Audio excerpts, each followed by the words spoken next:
Indigenous content creator Rao Nang Webb has a combined following of more than 150,000 on Instagram and TikTok. He says he uses his platform to spread good medicine with good humor.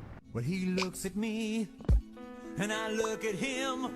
We always say laughter is medicine, and there's so many things that make up what good medicine is. And so teachings can be medicine. What we're doing here today can be medicine. I just like to use medicine as a term that encompasses all of someone's healing. Rao Nang says creating his videos for social media also serves as medicine for him. We have a saying in Indigenous culture, shared by many, that there's nothing about us without us. Our histories and our stories have been shared typically by non-Indigenous peoples. And the stories that were being shared were being twisted and warped strategically to meet a history that Canada wants to share that is exclusive of Indigenous peoples.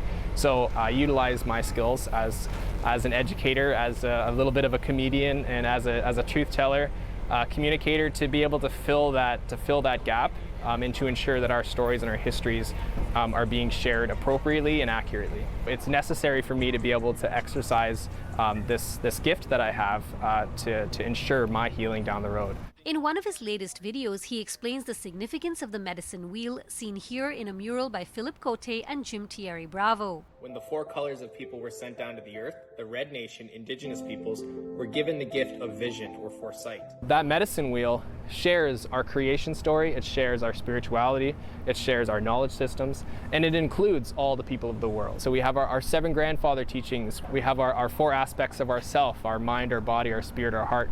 All of these teachings in that medicine wheel are for us to share with the world, and that's a part of the work that I do. The boy's hair would be cut upon entry into the school. Rao Nang says he takes on that work despite it being taxing emotional labor. There's lots of us out there who do this work, and what I've noticed is that many of us have a unique ability to be able to sometimes set our emotions and set our feelings aside for the cause, and so to be able to separate ourselves from that trauma and learn when it's time to address our own and when it's time to listen to others is super important. And as we approach the National Day for Truth and Reconciliation, he says it is important to keep in mind that truth comes first. People need to recognize that we're not finished with truth yet, and that there's still so much work to be done with Indigenous peoples sharing our voices. Far too quickly is Canada and our Canadians wanting to get moving with reconciliation.